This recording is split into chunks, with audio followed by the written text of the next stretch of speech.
It started like many strange things do, with Lumi scratching at the back door. It was just after twilight, and Nora had just settled in with tea and her sketchbook. Lumi's glow shimmered faintly in the doorway as he pawed urgently, eyes wide. Another vision? Nora asked, already pulling on her boots. But Lumi didn't lead her into the forest this time. He trotted back inside, his tiny tail aglow, and gently nudged something in from the dark. It was small, no bigger than a loaf of bread, furry and damp, with oversized ears and glowing green eyes. A baby creature. Its wings were folded, and it made soft, warbling clicks as Lumi curled around it protectively. Nora blinked. "What is that?" She named the creature Pip. It was skittish but gentle, clinging to Lumi and chirping whenever Nora moved too fast. Over the next day, Pip regained its strength and began glowing brighter. That night, the wind changed. Nora woke to the trees shaking and a thunderous cry echoing through the valley. It wasn't thunder, it was calling. Lumi stood rigid at the window, fur bristling.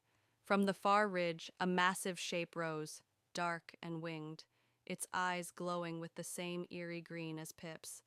The creature's mother. She wasn't angry. She was panicked, frantic, and in her desperation to find her child, she swept through the forest and into the town, shattering fences, rooftops, and power lines with massive wings and guttural howls.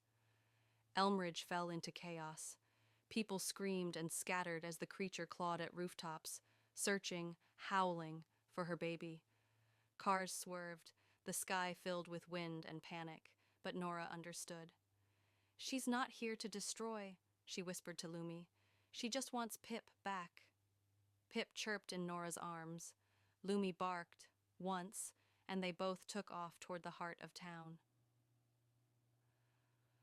Under the shattered water tower, Nora stood in front of the panicked crowd. The massive creature hovered above, her shadow darkening the sky. "Wait!" Nora shouted. "She's just lost!" She stepped forward and raised Pip gently in both hands.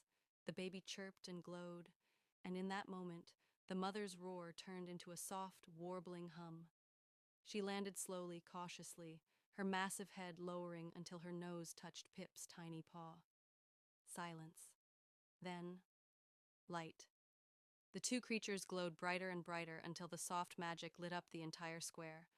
The villagers gasped, but this time, not in fear, in wonder. The mother lifted Pip with one clawed, careful paw and beat her wings once.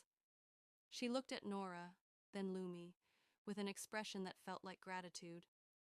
And then, just as suddenly as she came, she soared back into the sky, disappearing into the mist over the mountain. The town was shaken, but safe, and this time, no one questioned the girl with the glowing fox kit.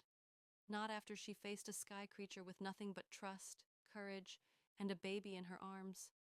People brought her tea. Kids asked to pet Lumi. Someone even gave her a patch for her backpack that read, "Moonlight Protectors,"